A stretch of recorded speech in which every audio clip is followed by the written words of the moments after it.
Welcome to the Go Slow to Go Fast lifestyle podcast, where we trade burnout for balance, hustle for harmony, and learn to live with intention, one slow breath at a time. I'm your host, Kendra Chapman, and today's episode is one that will expand how you think about identity, transformation, and the spiritual architecture of who we are. My guest, Reginald Martin, is a spiritual architect, metaphysician, and creator of Kametaphysics, the science of ontology for identity transformation and spiritual sovereignty. His work explores how unseen operating systems, religion, culture, family, and even leadership are all scripts that quietly shape our sense of worth. And in this conversation, we'll explore what it is to be as a human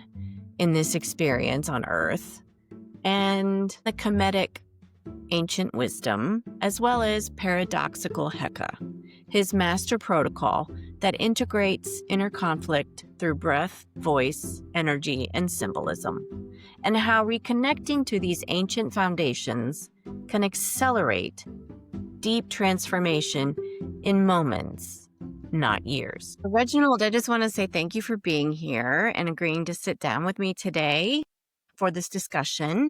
But before we get into everything, can you just talk a little bit about how you're going slow to go fast these days? I'm really excited to be here, so to share with your audience. But to go slow to go fast to me means really tapping into mindfulness and tapping into that inner aspect of who I am, and that for me is how we're connected to the universe. And when we're talking about manifesting and stuff like that, a lot of times we think it is our actions that it is our will that and actions that really manifest into the world when it's really our being. So when we are being and, authentically living as ourselves, that inner vibrational aspect is reflected as our life. Life is feedback. So for me, in order to go slow to go fast, I tap into mindfulness and tap into my essence and my vibrational being to manifest the things that I want in my life. I love that you've teased out what it means for you to be still.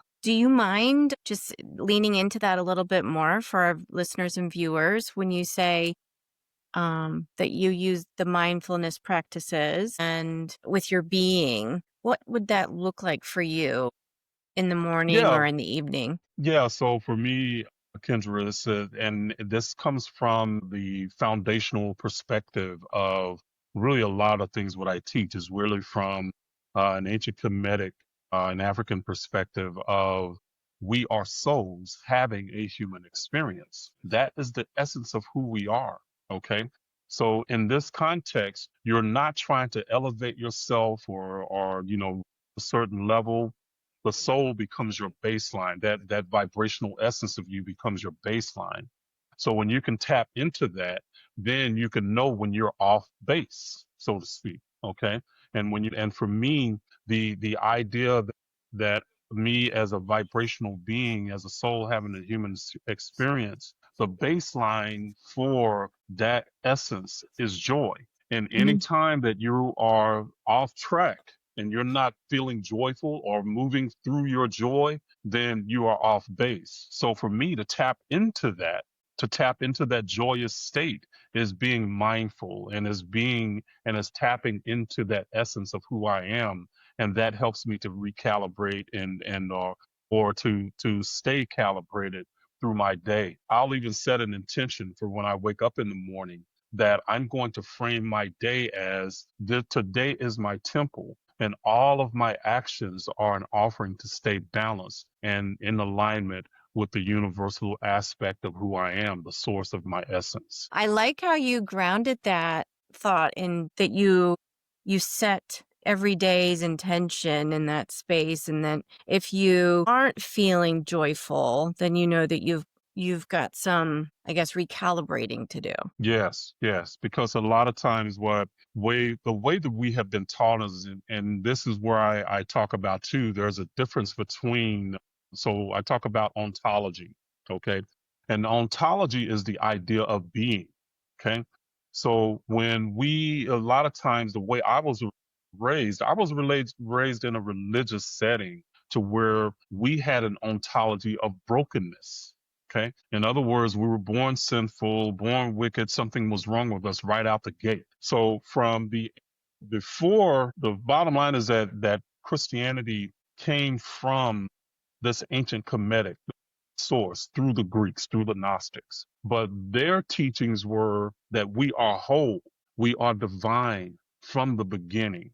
Okay. And the way that we access life is through recognizing that divinity and us really developing ourselves to where we become that whole self and operating from that perspective throughout the day and throughout your life. So ontologically speaking, being in alignment with your divine self becomes the baseline that you operate everything from. If you're not living joyfully, then you can immediately know that you're off base. That becomes the basis of recalibration for you in everything and anything that you do. And I want to just for a moment pause and see if we can provide some context for listeners and viewers. The Mhm. Kemetic background, that belief system is ancient. And if you don't mind just kind of walking folks through that a little bit, that it does predate Christianity too. Yeah, absolutely, and it predates it by thousands of years. So, and really, the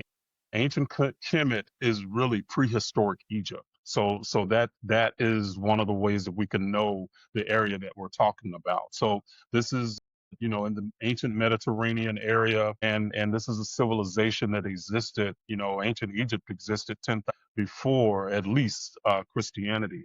I mean, you really want to think about, to put it in the context how ancient it is. Cleopatra, her death is closer to our time than it is to the beginning of the ancient Kemetic times. Okay, so that's a way that you can kind of think about how old this civilization is. But they were essentially the teachers of ancient spiritual systems all over the world. Okay, so from the beginning, there were certain principles that have been taught, even in the Mediterranean, through the Greeks, through everybody in that area, that they talked to each other, they passed around ideas, and ancient Egypt was really considered the Holy Land back then, or what we would call the Holy Land. Okay.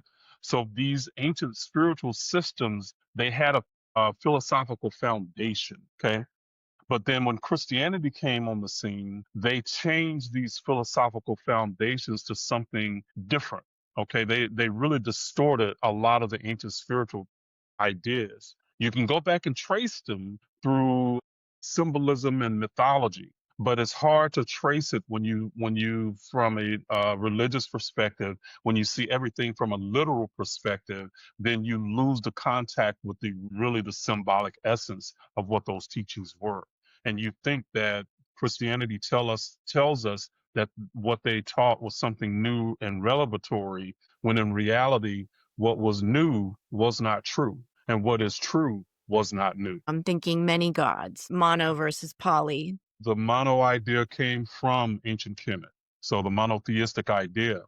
But what we had was when the first Egyptologists started to discover these ideas, they only could think of it in the context of what they knew as Christian, because most of the early Egyptologists were Christian. So when they saw Egypt's system, they assumed that all the different aspects of what they call them gods, but in actuality they were netters. And when we say a netter, it is essentially a personification of a universal construct, of what we might call universal laws today. They personified those laws. Well, the Egyptologists thought that they were worshiping many gods, but what they were worshiping, or what they and it wasn't worship at all. It was actually what they were doing. They had a very sophisticated system to where they actually talked about and created a mythology around how the one became the multiplicity. So we're talking about a monotheistic idea in this, but in the context of how does that one source manifest itself into the world and the universe? Okay, that helps. Thank you. And I was doing some research for some of this, also went over to like the Celtic areas Hmm. of Ireland and Scotland, but it's definitely, it seems to have influenced that part of the world as well. So it's Influenced really, many of the ancient systems. Okay. And I don't want to say that every ancient system came from here, but the influence of the ideas they spread. Okay. And but when you really get down to the truth and principles, universal principles, then there are many ways that can express the same principle depending on the culture and depending on their natural habitat. Because ancient Egypt, they had more of a desert and they were around the Nile River and that area. So they expressed and looked at nature in a different way and things that were natural in a different way than somebody that might be in Ireland. But the ancient principles, the foundational principles, they're talking about the same thing, just a different way. So when you see mythology being talked about in different ways or different types of mythology, then it is the same ideas, but they personify them based on the ideas and this culture that they know. okay. Yes, because I mean, I have so many questions, but I want to focus in on a little bit. I wanted to make sure that we had an understanding that this is an ancient belief system and ancient wisdom and kind of get an idea of timeline and what part of the world we're talking that it does stem from. But then from there, can you just kind of talk a little bit about how you came across this to begin with? Yeah, so for me, it all started with, again, I grew up Christian. Okay, so that was my foundational connection to anything that was spiritual or religious. And I look at spirituality and religion as two different things because as Christians we were taught that religion and spirituality are synonymous. But religion is about really following rules and the idea that the power of your being is stationed outside of you. You have to placate that being and you have to worship that being to make that being feel comfortable enough to say, okay, I like you. I'm going to give you what I want or what you want, you know. But from a ancient spiritual perspective, and you can look at this in any spiritual system around the world, instead of you trying to worship something outside yourself, it was about you developing your own inner divinity and connecting to that because you become a source.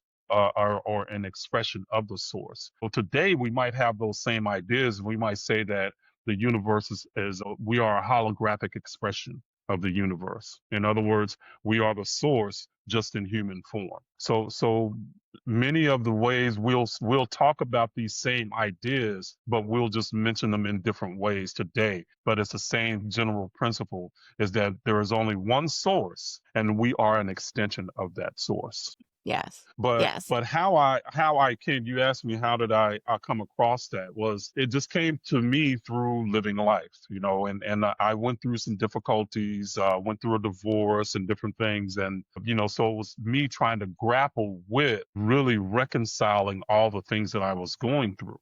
Okay. So, and a lot of times, Kendra, is what really, how I learn a lot of my lessons is through my life experience. And a lot of times it has come through my relationships, whether they're romantic, familial, or whatever it might be. At this time, this was around 2000, around the year 2000 was when I got divorced.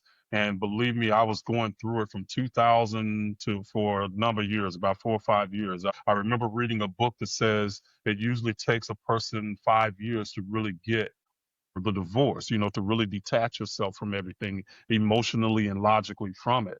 And when I first read that, Kendra, I was like, man, that 5 years, man, I'll be over this in about 5 months. No, Kendra, it took more than 5 years, okay, for me to really extract myself. But around 2006, I heard The Secret, the movie The Secret. Now, I don't know how familiar you are with The Secret, but The Secret said something that really, for the first time, it helped to verbalize something that I knew intuitively, but I didn't have a vocabulary for. And that was the idea that thoughts become things. In other words, your inner thoughts are really a projection of your life, or your inner thoughts become the projection that you know as life. So in that sense, life becomes feedback for you. Okay. Well, what made that real for me, Kendra, was just my dating life after my divorce. I kept noticing that I kept dating really the same type of woman, but they just had a different face, different body. Okay. But essentially, consciously, they were the same type. Okay. Same thing that were happening with one was happening with another. And so at that point, Kendra, I had to ask myself a question. I said, the question was, is either these women have all gotten together and conspired to treat me the same way, or I am the common denominator here. What is happening? Okay. So in other words, instead of me, because at first I was operating from this bitter perspective of, man, what's wrong with women? But then I had to turn that back and say, wait a minute, there's something happening with me that I keep doing this. And when I heard that thing about the secret thoughts become things, that was like, aha. Okay. And that started me on a journey to really trying to find out, because I had grown up religion where I was told to just believe and have faith. I didn't want to accept what the secret had said on faith. I wanted to find out, where did this stuff come from? So I spent the next probably 5 years researching and doing a lot of different things until when I stumbled upon the Kemetic teachings. That's when I not only found out and discovered where the secret came from, those ideas, but also Christianity. And what I found is that what we might call the New Age ideas today were in actuality the foundation of all the religions, especially the Abrahamic religions. It is the foundation, but with Christianity, they distorted a lot of it. And then because of Christianity, Islam came into play. Okay. But the first distortions were really a lot of that was what Christianity did. So that's how I came to basically answer my questions about two systems that I had questions about. That's fascinating. I always think of the three major religions because they are very rule driven: Judaism and Christianity and Mm-hmm. Islam. But it's interesting to hear, about ancient practices that predate those religions and that they, in my mind, and it's just fascinating that you came across it after kind of The Secret opened the door. Mm-hmm. Yep, absolutely. Yeah, absolutely. It opened the door. And how I knew that, Kendra, was in the movie Rhonda Byrne. She never said it, but I just remember these images of the Greeks, that she was showing this. And she just basically said at that time that these ancient civilizations had and they knew the secret. Okay. And when she said that, she flashed up the Greeks and the amphitheaters or just the different, what the Greek civilization looked like. But what that did was it threw up my antenna, because I knew from things that I had read probably 20 years ago, I knew that the Greeks learned from the ancient Egyptians. So that helped me to basically go and start to researching what the ancient Egyptians believed. So the idea that thoughts become things is really based on the ancient Kemetic idea of Ma'at. Okay. And Ma'at is the principle today we would call Ma'at consciousness. Okay. But the idea that Ma'at was called, or some epitaphs that was used for Ma'at, was truth, balance, and reciprocity. So when you talk about each one of those, have a much, much deeper root in the ancient spiritual science. And the one that really, I guess, shot up my antenna more was the idea of reciprocity. And then this came back to the idea of thoughts become things. And I don't know if you've heard the idea of as above, so below, as within, so without. Okay. That is a foundational principle of Ma'at. So when we say thoughts become things, life is actually showing you who you are being from a vibrational perspective. And it is up to you to decode life in a symbolic perspective to tell you the energy that is being reflected back to you. And you end up making self corrections rather than trying to correct everything and everybody out there. So I'm wondering how that understanding, you're a seeker, sounds like you've done a lot of research. You've learned about this ancient way of living and thinking and being. So when you first came across this practice, Did you start to change or adjust anything that you were doing in your daily habits, or did you feel like it was just always a knowing and you've been doing this all along? There's a little bit of both, you know. And a lot of times what happens is that again, the way that I've learned, I learned through religion. And I don't know if you grew up religious or not, but the way I grew up, religion was something that you practiced on Sunday, but then the rest of the week you kind of went and did the same thing. I mean, you live the same way, but as long as you gave God his 2 hours, and I don't know how many times I used to hear that, you just give God his 2 hours on Sunday and then, blah, blah, blah. But miraculously, through just belief and through acceptance of the belief through faith, miraculously, it was supposed to fix your life. Okay. Well, anybody knows that's just not true. You know, you don't learn life or you don't experience life and then have things start to work for you just through proxy. That just doesn't happen.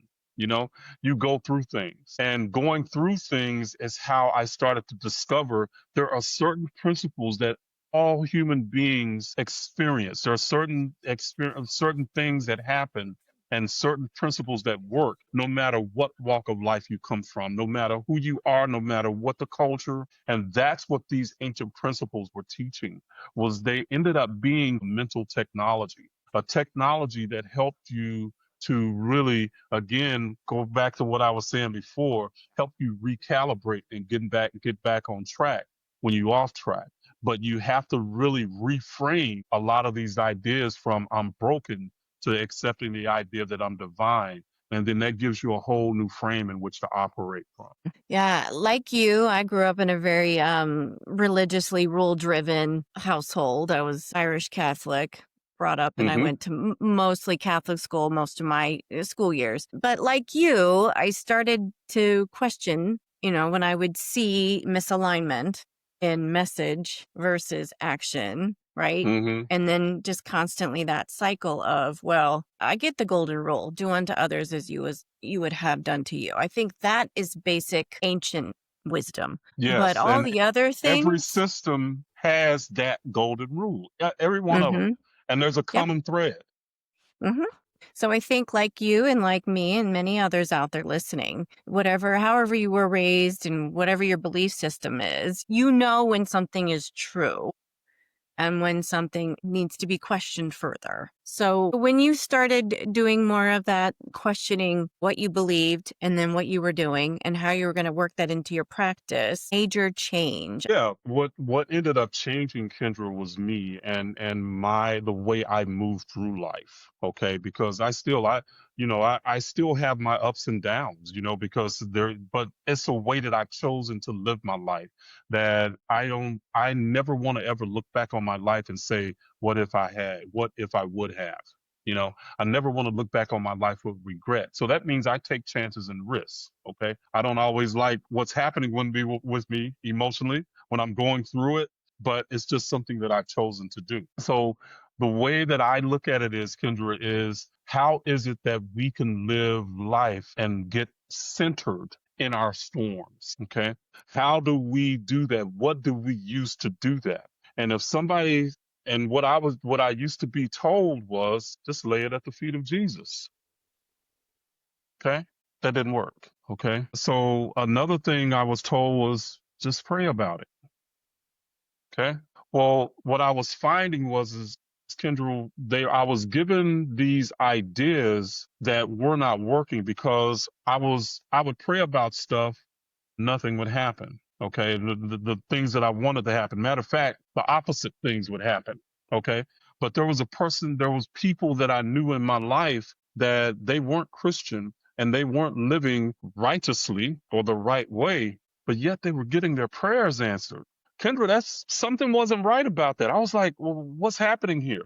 So what that immediately said to me was there had to be something more than what I was being taught. That if this person is not living like I was being taught, or like they should have been, but yet they're still getting their prayers answered, that was a disconnect to me that beg questions. So when I really started to get deeper into these ideas, it was, how can I get my prayers answered? How can I manifest the life that I want? And then at that point, I started looking into being a scientist of my spiritual journey rather than somebody who just believes superstitiously and hope that if things would work out, or that I could please this God out here, this angry, jealous God, and then maybe, he might bestow on me his blessings, you know. So that was a different, so I had to shift. How do I find my peace? And that's how I started to looking at it. So even today, when you are aligned with these ideas, when you are aligned with your baseline soul self, peace and joy is the states that you will experience the most. So that, again, it just comes down to live in a way that is principled, that brings you peace and joy into your life, or allows you to experience more and more of that. So, I mean, obviously, you've been on a journey and you have found what brings you joy. And I think, I don't know how many of us out there are able to feel that on a daily basis, but I think it's something that we all are searching for. And even if we When you find say it, not it not doesn't, feel that on a daily basis, what do you mean? The joy?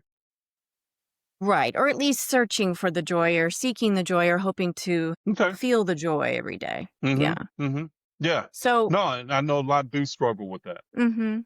And I think, it is something that people, I think, are waking up to. They are realizing it is possible. They may not know how to get there.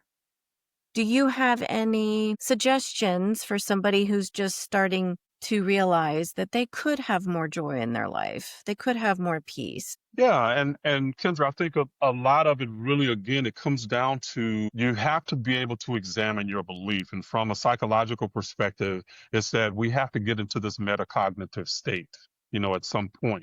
And you have to examine what you believe and why you believe it, because that is really the filter that you're going to really experience life through. And if your belief is that you're broken, you're sinful, and you're unworthy, then when things are not going right, what is going to be one of the first things that you're going to start to think about is, what did I do wrong? Why am I being cursed? That's a whole totally different frame. So just that, and a lot of people have never thought about that frame and how it impacts them on a daily basis. Forget about where it came from, the religion or anything like that. Just think about that. How many of us would tell our children to stand up in a mirror and say, I am unworthy and I am nothing without God? That was something that I was taught on Sunday, but that's not something that we would teach our children to do, because we already know psychologically what that would do to them. But yet on Sunday it's accepted. So if you're living from that perspective, then yes, joy is going to be a difficult state. And if you think about it, you were raised Catholic, I was raised Protestant, but there was an undercurrent of, if you're enjoying life too much, you might be sinning. You might want to look at yourself and see what's happening. Again, that's another belief, Kendra, that keeps us from really accepting and feeling good about life and about our life. We're supposed to be guilty. If things are going too good, we might need to hold back and feel a little bit of guilt about that, because that person over there is not living life. They don't have your life, and you're feeling good about it. And look at them. What's happening with them? You should probably feel guilty about that. And that's how we end up moving through life, where we're just bouncing off of this frame of, I'm broken and unworthy. Yes. Which in my world, it all stemmed back to the hierarchy of the Catholic Church. And they had to be the center, and you had to go through them to get to God. From Christianity started from the Catholic Church. So there's some of that is within. If you call yourself Christian, then you are on that belief system, period. Mm-hmm. Yep. Yeah. And so you, like you said, with the Kemetic philosophy, you're working on yourself to have that spiritual relationship with God's source universe. And you don't Yeah, and need it's an not even a outside. relationship, Kendra. It's you are God in human form.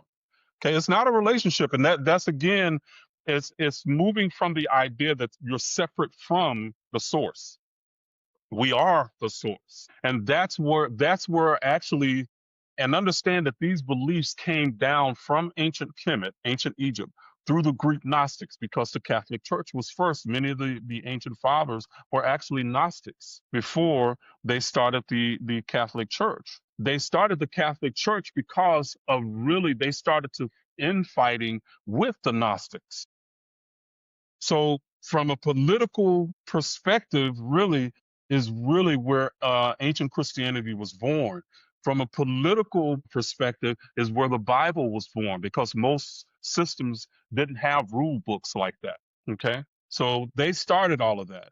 So that's where it started to change. It started to get distorted. So all of that we know. But this is the thing that I want people to understand too, is that once you can go back and reclaim those ancient archetypes, then you already have a frame that you know and that you're familiar with. So a lot of the stuff that I teach is not going to be something that is like, oh, this is so weird. No, it's what you've lived. But I help you to reconnect to the ancient framework and the ancient archetypes that you already know. But I shifted from a literal belief to one that is symbolic and archetypal. And once you can do that, it gives you a whole nother way to look at this. And you don't have to look at from the perspective of, I got to believe a certain way in order to have salvation. Right.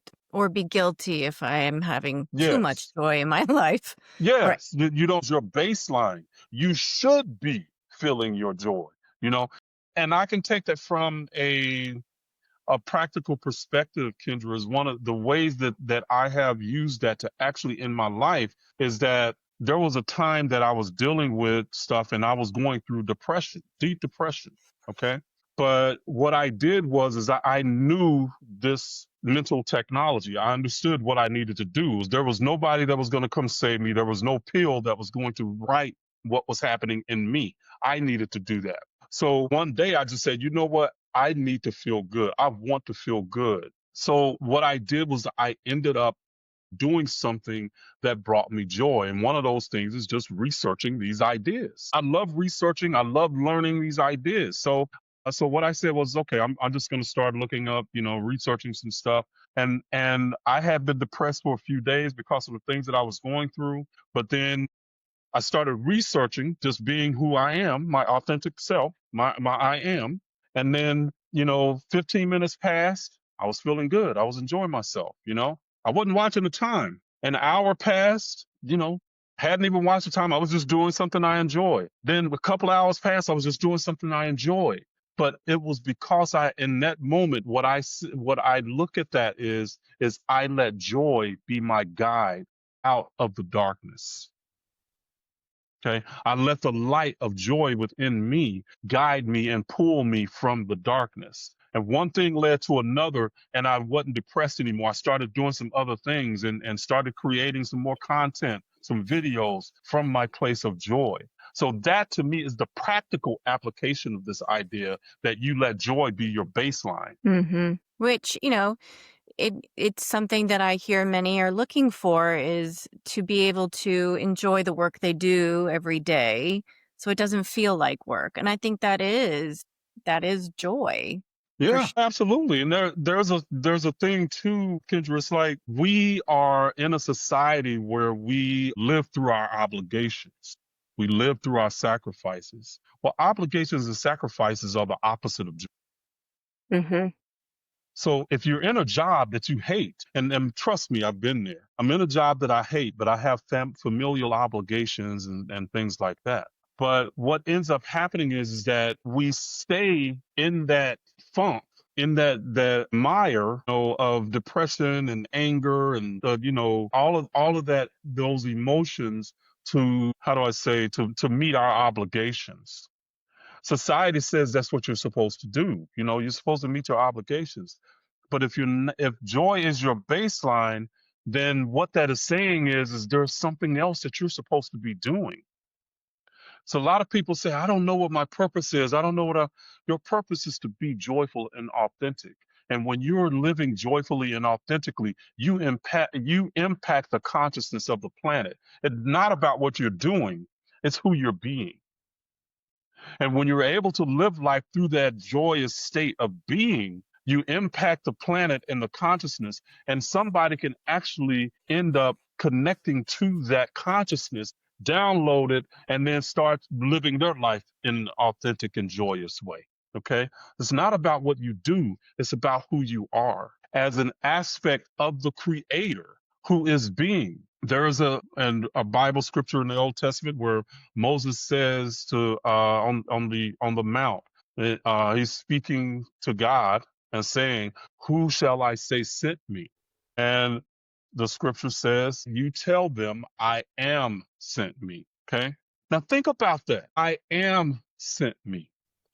Not a name or not anything like that.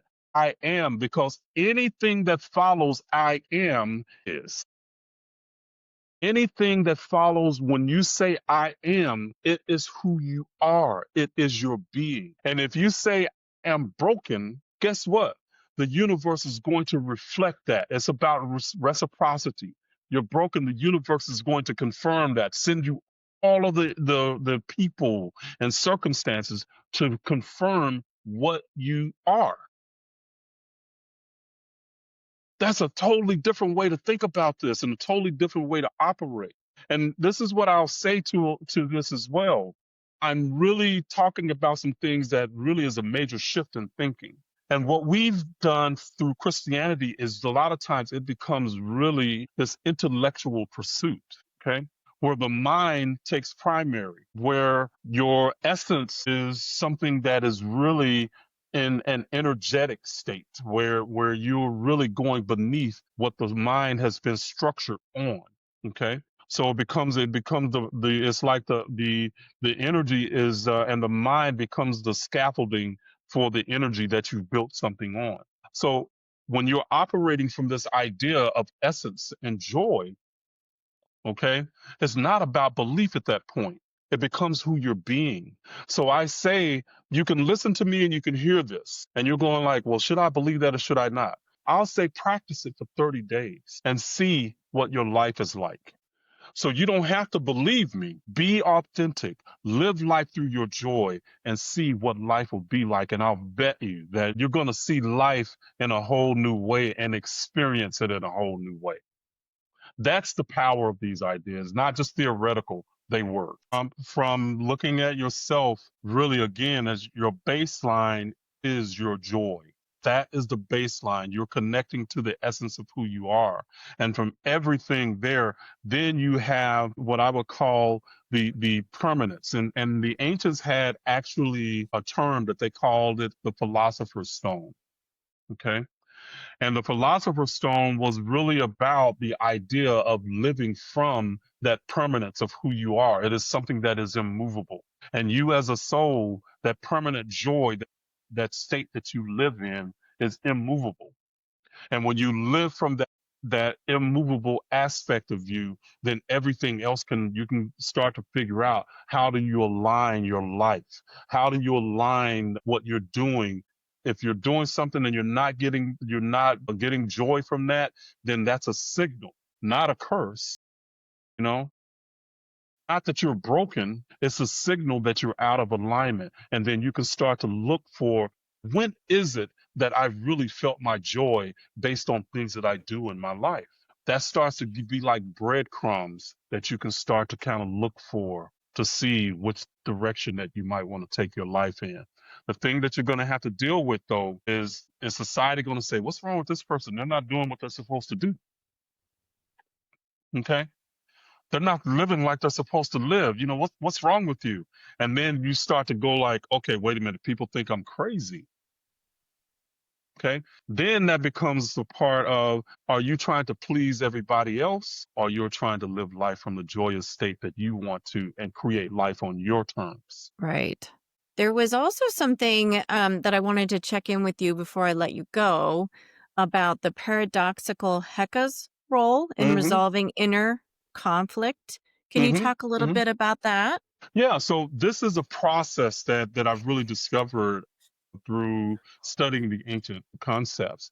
And it is really a mental technology that bypasses belief. It bypasses, all of this stuff, and is really, really simple. So Heka, from a Kemetic perspective, actually it is like the what we might call the sound that creates form.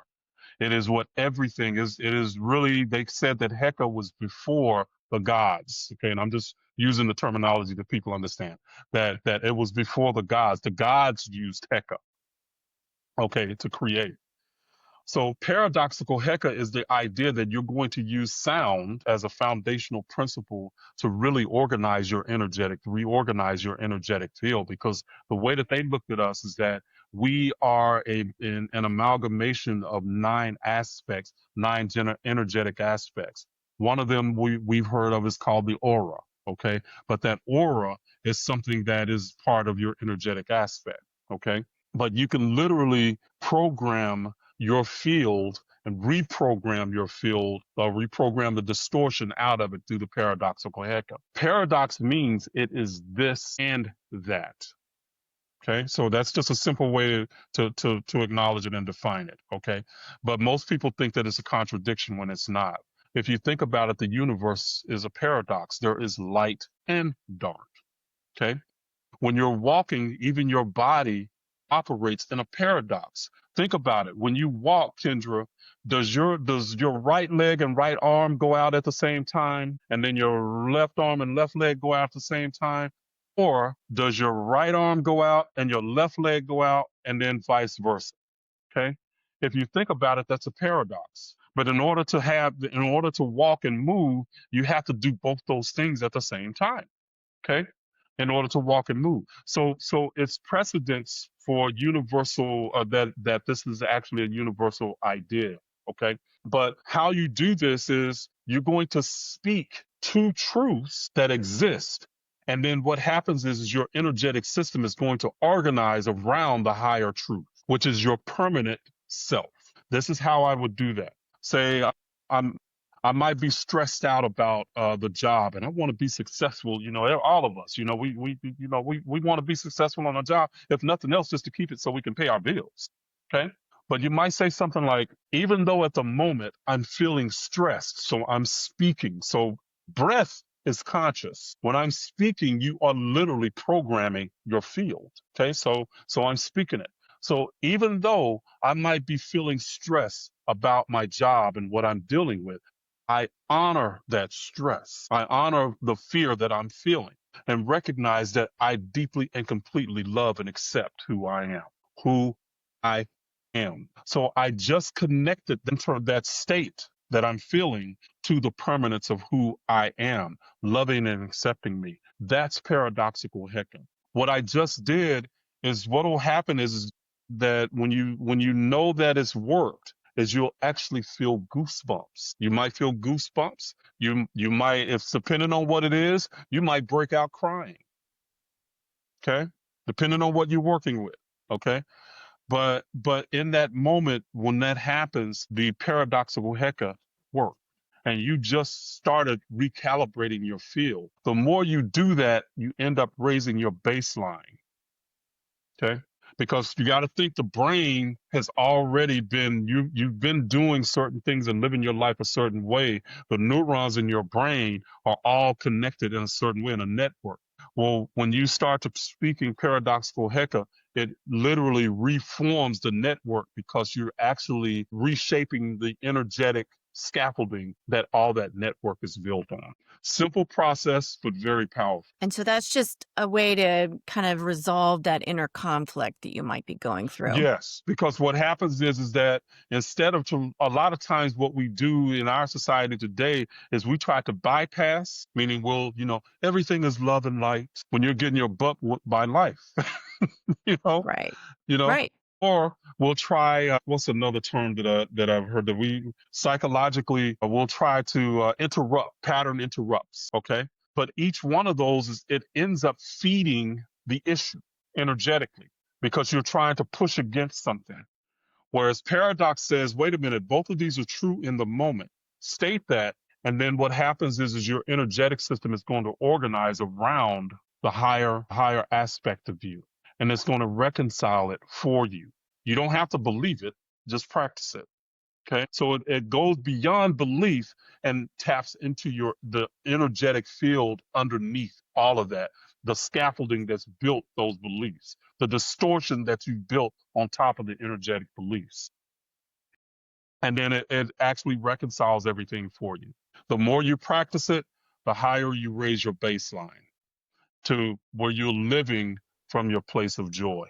Because that is the goal. That's the goal, is that you want to live from your place of joy. And now you have a process that you can do that. And I promise you it works. Try it for 10 days. And this is what's going to happen, especially like if you're somebody that gets caught up in negativity and negative beliefs. Try for 10 days about your negative beliefs. Whatever you have in your negativity about, even though I might be feeling negative about stuff, I honor that negativity. But I also recognize that I deeply and completely love and accept who I am. At that point, I'm not judging it. I'm not bypassing it. I'm accepting it. That's a part of integrating. It's just like the universe. The universe is light and dark is integrated in the universe, but we try to fight it. Even if you think about music, you have a wave, you have the trough, and then you have the peak. You cannot have one without the other. So music is a paradox to make sound. Right.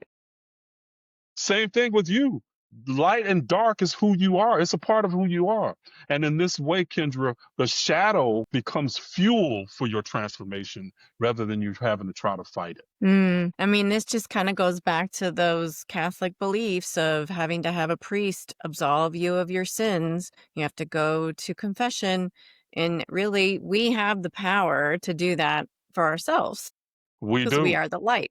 We do. We are the light expressed, we are the light and the dark expressed, and that's where religion, again, it teaches you that the power to change your life, to change anything about you is somewhere outside of you.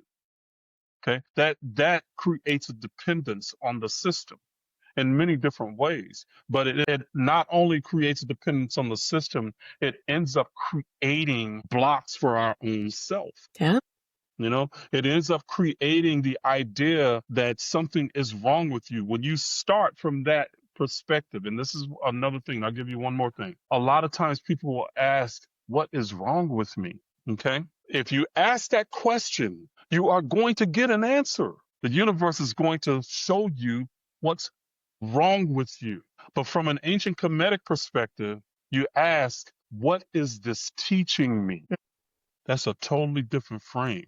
And when you ask, what is this teaching me, you look at it from a different way, because everything becomes a symbol of the energy that's underneath all of it. Right. I think it's a growth mindset instead of coming from lack and that we are broken in some way, like you've shared. It's really absolutely growth and where we need to go next. Yes, put it in today's terminology, it is absolutely positively a growth mindset.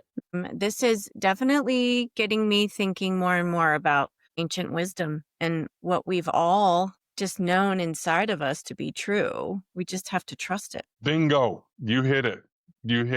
You have to trust it. And that's one of the hardest things that we have to do is to trust it, because we were really taught not to trust our own understanding. Do you have any final thoughts? My final thought would be basically to live life on your terms. Everything that you need is from within you. You can find it. Live life on your terms, unapologetically and authentically, and life will be magical. I love that. Thank you. What a powerful and illuminating conversation with Reginald Martin today. His perspective invites us to slow down, look within, and reclaim our inner architecture with awareness and intention. If you're a coach, therapist, or simply someone on a journey of self-discovery, I hope this episode helped you see how going slow through breath, presence, and inner integration can truly help you go fast towards lasting change. You can learn more about Reginald's work, Kametaphysics, through the links in the show notes. And until next time, remember, Slowing down isn't falling behind. It's how we move forward with purpose. And as always, the light in me honors the light in you. And as you head into the rest of your week, let your light shine through. Take it slow, take care of yourself, and just know sometimes slowing down is the fastest way to lasting change. Thanks for listening.